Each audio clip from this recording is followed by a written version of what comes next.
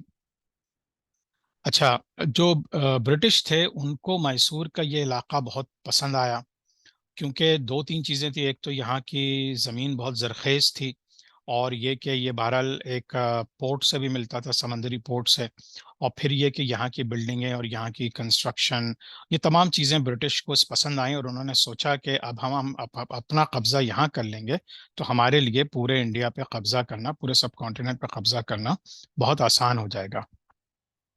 تو یہ شروع سے حیدر علی جو ہیں یہ وہ اپنے جو ایکسپیڈیشنز ہوتے تھے برٹش کے خلاف، کیونکہ برٹش چھوٹے موٹے حملے کرتے رہتے تھے، تو یہ ہمیشہ بہت بہادری سے ان کے خلاف لڑتے تھے۔ اور چونکہ یہ بہت بہادر اور ہمت والے تھے، تو پھر ان کو باقاعدہ ایک کمانڈ دے دی گئی، کمانڈر ان چیف بنا دیا گیا، 50,000 سپاہیوں پر مبنی۔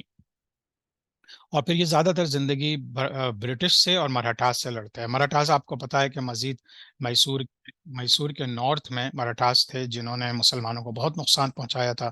ایک زمانہ تھا کہ وہ تھوڑی دیر کے لیے ملے بھی تھے ساتھ، لیکن زیادہ تر مراٹھاس نے، سکھوں نے اور برٹش نے، ان تینوں نے کئی ایونٹس پہ ان لوگوں نے آپس میں گٹھ جوڑ کر کے اور مسلمانوں کے خلاف پلاننگ کی، اور باقاعدہ مسلمانوں کو بہت زیادہ نقصان پہنچایا تھا۔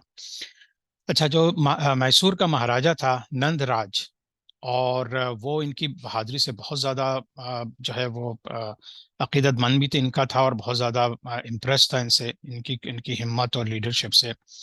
اچھا، اس وقت فرینچ جس طرح یہ کالونائز تھے، آپ لوگوں کو یاد ہوگا جب میں نے پورا آپ لوگوں کو کالونائزیشن کا بتایا تھا کہ کس طرح پوری دنیا میں کالونائزیشن شروع ہوئی، اور پھر کس کس جگہ کو کس کس طاقتور ملک نے جو ہے اپنے انڈر لے کر آئے۔ تو اس میں بہرحال انڈیا میں سب سے زیادہ تو برٹش تھے، لیکن اس کے علاوہ فرینچ بھی تھے، ڈچ بھی تھے، پورچوگیز بھی تھے، تو بہت سی فورسز تھیں، لیکن برٹش کا سب سے زیادہ ہولڈ تھا۔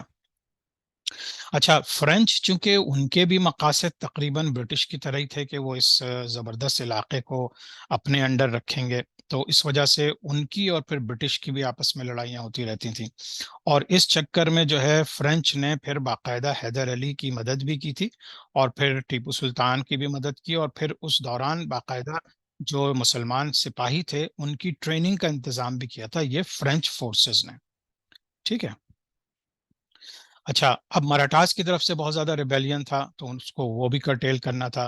نند راج نے حیدر علی کو فل اتھارٹی دے دی تھی کہ وہ برٹش کے ساتھ اور مراٹھاس کے ساتھ ڈیل کرے، اور وہ اپنی یعنی کہ ان علاقوں کی لیڈرشپ سے وہ تھوڑا سا بیک آف ہو گیا تھا، یعنی جسٹ ٹو لیٹ حیدر علی نو کہ یو آر ان چارج، اور آپ جو جا کے جس طرح سے بھی ایگریسولی یا ڈیفینسولی جس طرح سے بھی آپ کو ڈیل کرنا ہے برٹش کے ساتھ اور مراٹھاس کے ساتھ، یو کین ڈو اٹ۔ اور ظاہر سی بات ہے، حیدر علی اتنا بہادر انسان تھا کہ اس نے سارے محاذ پہ اس کو پتا تھا کہ اگر ہم ایگریسولی آگے نہیں بڑھیں گے تو پھر وہ ہمارے اندر گھس جائیں گے۔ نندراج فیملی اور جو ہے Nandraj family and close allies did not like that, یعنی نندراج تو بذات خود تو مسلمانوں کے ساتھ تھا، لیکن یہ کہ اس کے جو رشتہ دار تھے اور اس کے دوست احباب تھے، اور انہوں نے یہ پسند نہیں کیا کہ نندراج نے ایک مسلمان کو کس طرح سے اتنی بڑی اتھارٹی دے دی، تو وہ جو ہیں وہ باقاعدہ حیدر علی کے خلاف پلاننگ کرنا شروع ہو گئے، تاکہ کسی طرح سے اس کو کمزور کیا جا سکے اور اس کو پھر ہرایا جا سکے۔ 1767 میں برٹش، مراٹھاس اور دکینینز یعنی حیدرآباد دکن کے جو تھے وہ انہوں نے اٹیک کیا، اور حیدر علی کے جو مین فورٹس تھے اس کے اوپر انہوں نے قبضہ کر لیا۔ اچھا، اب یہ دیکھیے کہ برٹش تو تھے مسلمانوں کے خلاف، مراٹھاس بھی جو ہندو تھے وہ مسلمانوں کے خلاف تھے، لیکن یہ جو حیدرآباد دکن تھا یہاں پہ مسلمانوں کی حکومت تھی، اور یہاں پہ نظام کا راج چلتا تھا۔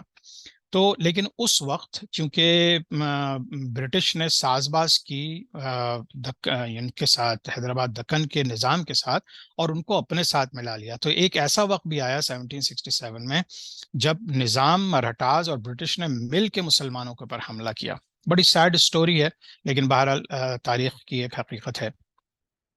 اور پھر حیدر علی کو چونکہ ان تینوں کی فورسز بہت بڑی ہو جاتی تھیں، آپ دیکھیے کہ ساؤتھ یعنی سینٹر سے بالکل نیچے ساؤتھ میں پورا حیدرآباد دکن تھا، پھر میسور جو ہے وہ اور ساؤتھ میں تھا، مراٹھاز تھوڑا سا نارتھ میں تھے، اور پھر برٹش تو پورا ایسٹ کی طرف سے آ رہے تھے، تو تقریباً چاروں طرف سے حیدر علی گھر گیا تھا. تو he had to make some deals with them. اور پھر اس نے کہا کچھ فورٹس کو جو ہے وہ پیسے دے کے واپس لے لیا تھا، کیونکہ وہ قلعے جو تھے وہ حیدر علی کے بہت زیادہ امپورٹنٹ تھے. اور لیکن یہ کہ اس میں سے کچھ اس نے خرید لیے واپس، اور کچھ کو جو ہے پھر وہ دوبارہ سے اس کی کسٹڈی میں نہیں آ سکے. اچھا، اس موقع کے اوپر جو ہے جو برٹش اور اس کے الائز تھے، ان سب کو جو ہے حیدر علی کی جو پاپولیرٹی تھی، اور جو انہیں پتا تھا کہ اگر یہ اسی طرح سے چلتی رہی تو یقیناً اس میں پہ جو نظام آف حیدرآباد تھے یا مراٹھاز تھے، ان کو پتا تھا کہ اگر حیدر علی کرناٹکا سے کو پورا قبضہ کر لیتا ہے تو پھر یہ انڈیا کے مختلف علاقوں کی طرف بھی آئیں گے، اور پھر ان سب کو بہت مشکل ہوگی. تو انہوں نے چاروں طرف سے مسلمانوں پہ یعنی حیدر علی پہ اٹیک کرنا شروع کر دیا. سب سے پہلے انہوں نے میجر اٹیک کیا مینگلور پہ. مینگلور جو ہے یہ ویسٹ آف میسور ہے، نیئر سی سائڈ، تو سمندر کے کنارے ایک شہر ہے جو کہ بہت امپورٹنٹ شہر تھا. تو اس کے اوپر انہوں نے اٹیک کیا، لیکن حیدر علی کی جو کریجس فورسز تھیں انہوں نے اس کو جس میں انہوں نے توپوں کا استعمال بھی کیا، ان کو روکنے کی کوشش کی. اچھا، اس وقت حیدر علی کا جو بیٹے تھے ٹیپو سلطان، وہ اپنے والد کے ساتھ لڑ رہے تھے، یعنی کہ وہ بھی ایسے سپاہی لڑ رہے تھے، لیکن یہ کہ وہ بھی بہت بہادر تھے، بلکہ بعض مقامات پہ تو انہوں نے اپنے والد کو بھی پیچھے کر دیا، یعنی اتنے بہادر تھے اور اتنے اگریسو لڑائی میں شامل تھے. تو بہرحال انہوں نے جو ہے وہ منگلور پہ قبضہ کر لیا، اور پھر یہ نیوز جو ہے پورے انڈیا میں پھیل گئی. حیدر علی اور ٹیپو سلطان جو ہیں یہ مشہور ہو گئے کہ یہ پورے سب کانٹیننٹ میں سب سے زیادہ پاورفل لوگ ہیں. اور ظاہر سی بات ہے، آپ کو پتہ ہے ایک یعنی کہ ذہنی طور کے اوپر جب لوگوں کو یہ احساس ہو جائے کہ کوئی بہت بڑا بادشاہ یا بہت طاقتور انسان ہے، تو جو تھوڑے سے کم عزم کے لوگ ہوتے ہیں وہ پھر ڈر جاتے ہیں. تو اسی طرح سے یہ ہوا کہ ان کی آگ بیٹھ گئی پورے علاقے میں، تو بیٹھی بیٹھی کرناٹکا اور ساؤتھ کے علاقے میں، بلکہ پورے بر صغیر میں ان کی باتیں مشہور ہونا شروع ہو گئیں. جب برٹش کے پاس یہ چیزیں پہنچیں، باقاعدہ جو برٹش کے لیڈران تھے، تو وہ بہت زیادہ غصے میں آئے. اچھا، مراٹھاز نے جو ہے میسور کے اوپر دوبارہ حملہ کیا، اور برٹش نے دوسری سائڈ سے حملہ کیا. اب پورے انڈیا میں سب کو یہ، پورے سب کانٹیننٹ میں سب کو یہ احساس ہو چکا تھا کہ برٹش جو ہیں وہ کسی کے دوست نہیں ہیں. یہ نظام کو بھی اندازہ ہو گیا تھا، مراٹھاز کو بھی ہو گیا تھا، اور ظاہر سی بات ہے مسلمانوں کو یا حیدر علی ٹیپو سلطان کو تو اندازہ تھا ہی. تو پھر فائنلی میسور نظام اینڈ مراٹھاز بیکیم allies. اب دیکھیں آپ کیسے ہو رہا ہے. تو پہلے تو نظام نے اور مراٹھاز نے برٹش کا ساتھ دیا مسلمانوں کے خلاف، لیکن پھر آہستہ آہستہ جب انہیں احساس ہوا کہ برٹش تو ان کا تو مقصد صرف اور صرف ٹیریٹوریل گین ہے، اور اس وقت سے انہوں نے اپنے عزائم ظاہر کر دیے تھے کہ وہ بائی ہک اور بائی کرک وہ پورے کے پورے سب کانٹیننٹ پہ قبضہ کرنے جا رہے ہیں. اور پھر ہم نے دیکھا کہ 1857 کی جب جنگ ہوئی، مغل امپائر کا اینڈ ہوا، تو پھر انہوں نے کس طرح سے پورے سب کانٹیننٹ پہ برٹش راج لگا دیا تھا، اور پھر اس کے بعد تمام فورسز انڈر دیئر پاور آ گئی تھیں. تو اب جو ہے یہ نظام آف حیدرآباد، میسور اور مراٹھاز نے آپس میں الائنس کیا، اور پھر انہوں نے فرینچ سے بھی مدد لی. اچھا، یہ سارے الائز نے مل کر پھر برٹش کے اوپر حملہ کیا. حیدر علی نے کرناٹک کو فتح کر لیا اور پھر مدراس تک پہنچ گیا. آپ کو پتا ہے کہ مدراس وہ شہر ہے جس کو آج کل چنائی کہتے ہیں. ٹیپو سلطان نے جو ہے وہ سیم اٹیک کیا فرام اندر سائڈ، اور پھر وہ بھی آگے بڑھتا چلا گیا. اب برٹش کو اس موقع کے اوپر ڈیفیٹ ہوئی، اور یہ کہتے ہیں کہ یہ جو ڈیفیٹ تھی ان کی، یہ one of the most humiliating defeat. پورے جب یہ سب کانٹیننٹ پہ آئے تھے تو مطلب ان کو پورے انڈیا کے اوپر قبضہ کرنے میں اتنی مشکلات اور اتنی ہیومیلیشن نہیں ہوئی جتنی کہ اس وقت ہوئی تھی.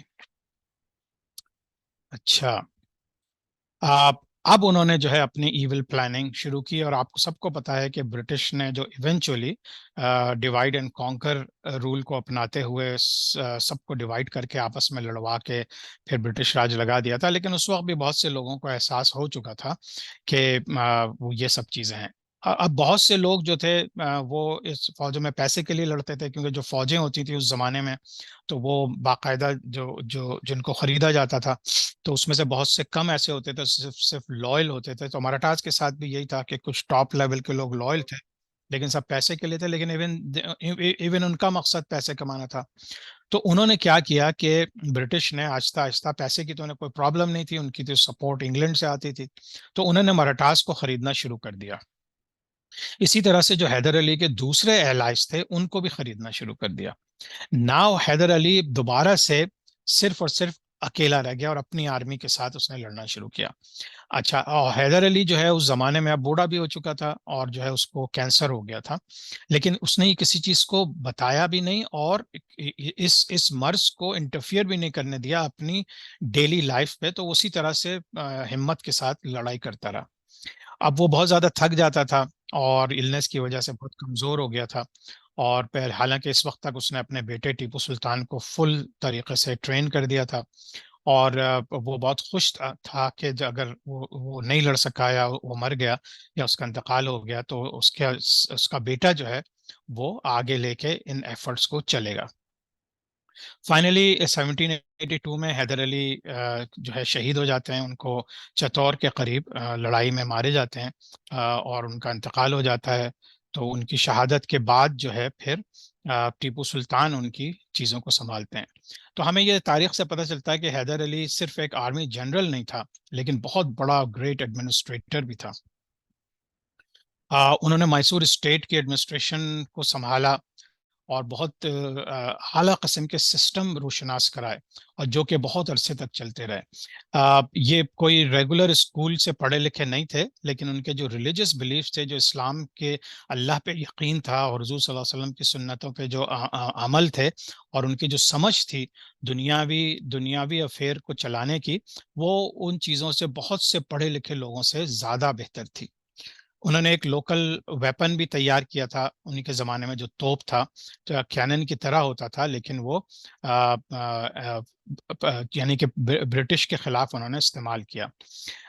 وہ پرسنلی انوالو تھے یونیفارم بنانے میں، کیونکہ ایک آرمی کو آرگنائز کرنا، اور پھر پہلے تو ایسے ہی ہوتا تھا کہ بھئی بہت سارے لوگ جمع ہو کے جو بھی ان کے پاس کپڑے یا تو ہوتے تھے، لیکن انہوں نے ایک یونیفارم باقاعدہ انٹروڈیوس کرایا. اور پھر انہوں نے سب کے لیے آرمی جنرلز اور عام سپاہی کے لیے اس طرح کے یونیفارم بنوائے. اور پھر جو ڈیزائنز تو گن کے جو ڈیزائنز تھے اور کیننز کے، وہ بھی انہوں نے اس میں اصلاحات لے کر آئے. ان کا جو ایرا تھا وہ ایک بہت گریٹ مسلم ہیرو کے طریقے سے چلا اور مشہور ہے آج تک.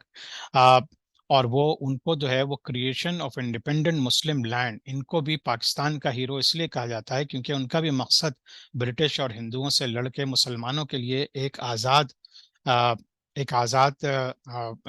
بنانے، ایک آزاد ملک بنانے، یا ایک آزادی کے ساتھ مسلمانوں کے رہنے کی ایک جگہ کو وہ سپورٹ کرتے تھے. اب یہ دیکھیے، یہ اگین ایک نقشہ ہے جس میں آپ دیکھ سکتے ہیں کہ یہ میسور ہے اور یہ آپ کا مدراس ہے. تو یہاں سے انہوں نے سمجھے ایک کوسٹ سے، منگلور سے دوسرے کوسٹ تک آ کے قبضہ کر لیا تھا. تو تقریباً پورا ساؤتھ ان کے انڈر جورسڈکشن آ گیا تھا. اور یہ نظام کی ٹیریٹوریز تھیں، جو نظام آف حیدرآباد ہے.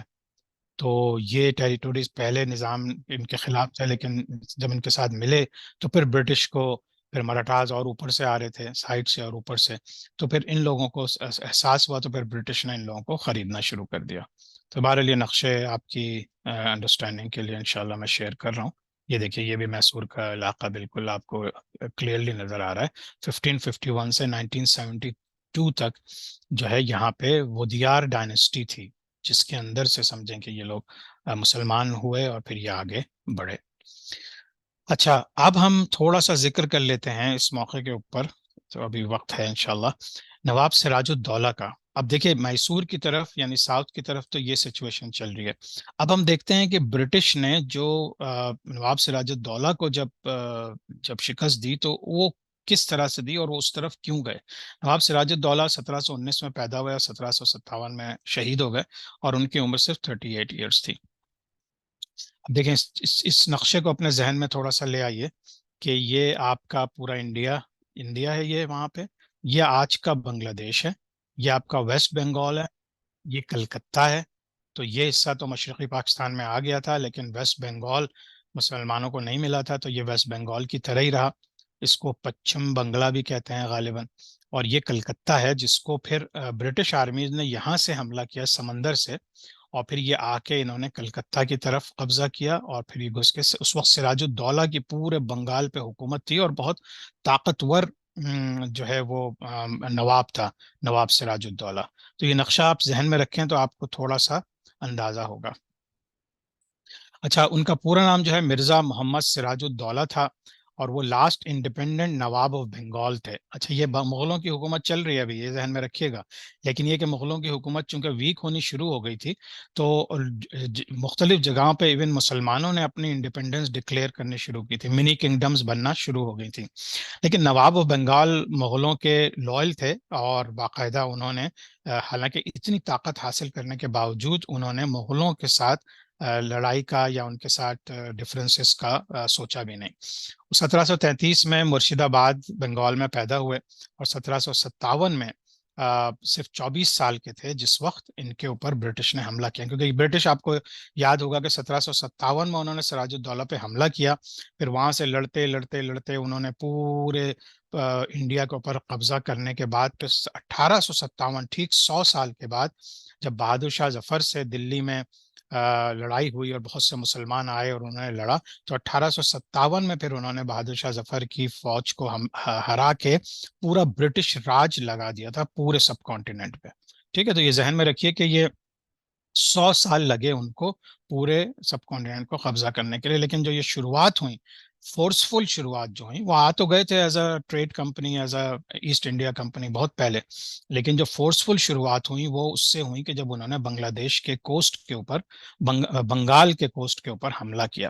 اس وقت سراج الدولہ وہاں کے، تو یہ بہت بہادر تھے، بہت ہی ہمت والے تھے، اور بہت ہی اچھے مسلمان تھے نواب سراج الدولہ۔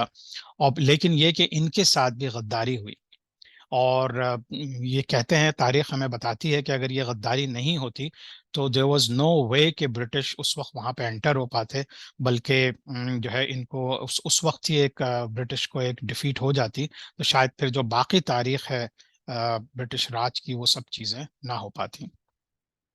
اچھا، مغلز جو تھے وہ برٹش نے آلریڈی، آپ جب برٹش آنا شروع ہوئے تھے اس وقت مغلوں کی حکومت تھی، اور مغلوں نے باقاعدہ ان کو اجازت دی تھی، کیونکہ ان کے ذہن میں یہی تھا، اور برٹش نے بھی یہی کہا تھا کہ ہم جو ہے لڑیں گے، سوری، برٹش نے بھی ان سے یہ کہا تھا کہ ہم ٹریڈ کریں گے اور ہم تجارت کریں گے، آپ کے ملک کو بھی فائدہ ہے اور ہمیں بھی فائدہ ہے۔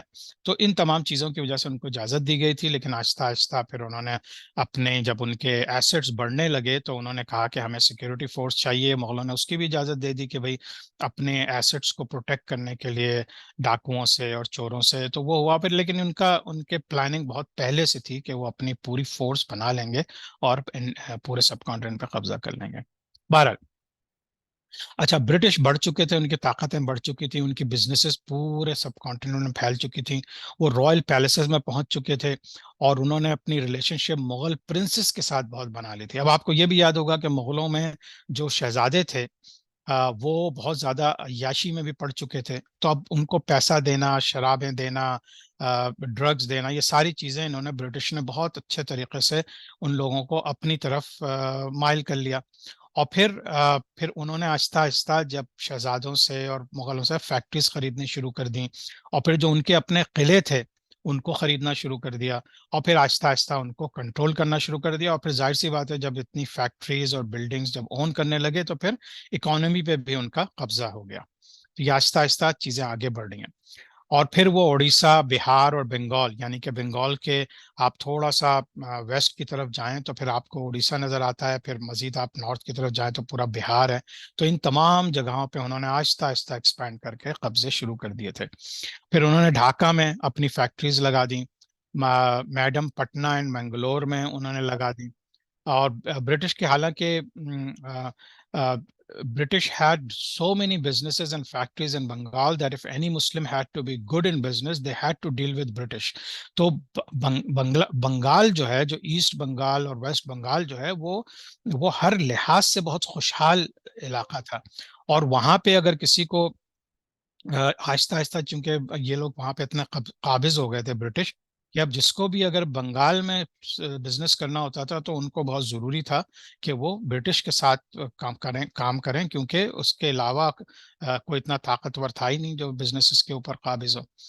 تو یہ بہت ہی ہوپلیس سا ٹائم تھا. نواب سراج الدولہ اپنا پاور میں آئے، اور آفٹر علی وردی خان کے بعد جب علی وردی خان کا انتقال ہو گیا تو just like Haidar Ali of Mysore, Siraj ud-Daulah کو برٹش کے بارے میں بہت اچھی طرح سے پتا تھا، اور ان کو پتا چل گیا تھا کہ ان کا ایجنڈا کیا ہے.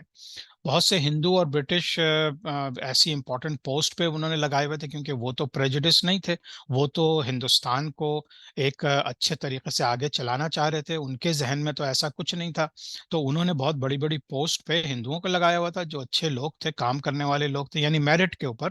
اور پھر چونکہ برٹش وہاں رہنا شروع ہو گئے تھے تو بہت سے برٹش بھی تھے، لیکن ان کو اندازہ تو تھا، لیکن اتنا اندازہ نہیں تھا کہ اس طریقے سے ان کو بٹرے کیا جائے گا. تو پھر انہوں نے آہستہ آہستہ ان لوگوں سے وہ پوسٹ لی اور آہستہ آہستہ مسلمانوں کو دینی شروع کی، لیکن maybe it was too late. اور دوسرے جو نواب تھے اور رچ لینڈ لارڈس تھے، ان لوگوں کو یہ چیز پسند نہیں آئی. اب ان میں مسلمان بھی تھے کہ بھئی آہستہ آہستہ آپ اگر، چونکہ جن جن مسلمانوں نے بھی ہندوؤں کے ساتھ اور برٹش کے ساتھ ساز باز کر کے اپنی دولتیں جمع کی ہوئی تھیں، تو اب ان کو یہ چیز پسند نہیں آ رہی تھی کہ دوبارہ سے سارے مسلمان آ جائیں گے تو پھر تو ہر چیز کو، جو ان کی بدماشی تھی وہ کم ہو جائے گی وہاں.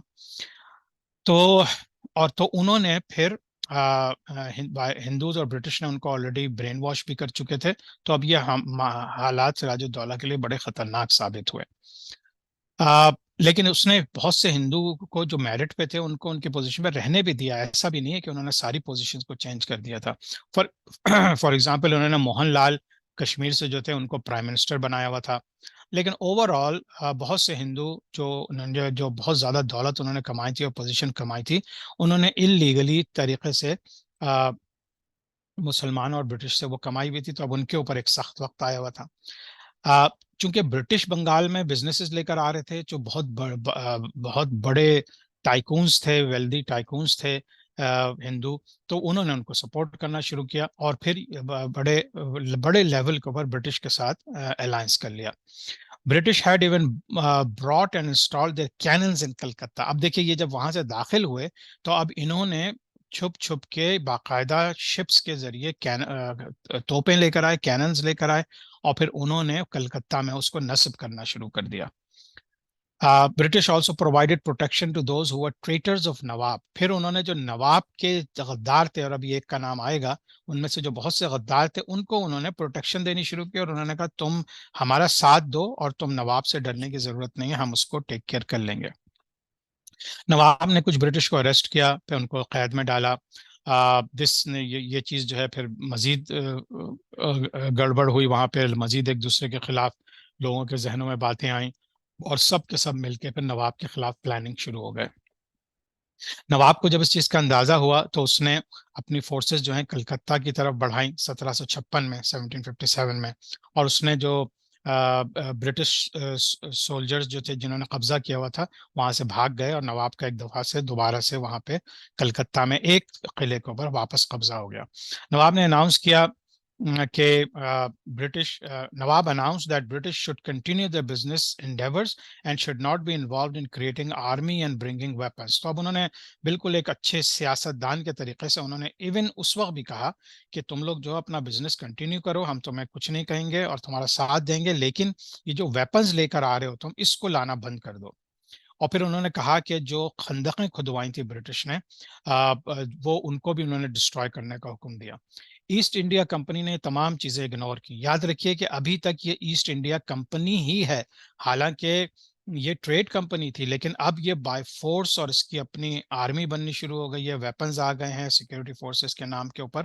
یہ بعد میں جا کے جب برٹش راج لگا تو پھر ایسٹ انڈیا کمپنی ختم ہو گئی اور پھر برٹش راج لگ گیا تھا. اچھا، رابرٹ کلائیو جو تھا وہ آرمی کمانڈر بنگال میں تھا، اس کو اپوائنٹ کیا گیا تھا برٹش کی طرف سے. تو اس نے ساری انفارمیشن جمع کرنی شروع کی کہ نواب کا دوست کون ہے، دشمن کون ہے، اور پھر اس نے دیکھا کہ جو نواب کے بہت کلوز ہیں کس طرح سے ان کو خریدا جا سکتا ہے. اور پھر اس نے جو ہے وہ Robert Clive also gathered his army to fight with French armies in Madras. Chennai میں یا مدراس میں پھر اس نے چونکہ فرینچ مدد کر رہے تھے مسلمانوں کی، تو انہوں نے ان کے ساتھ بھی لڑائی شروع کر دی.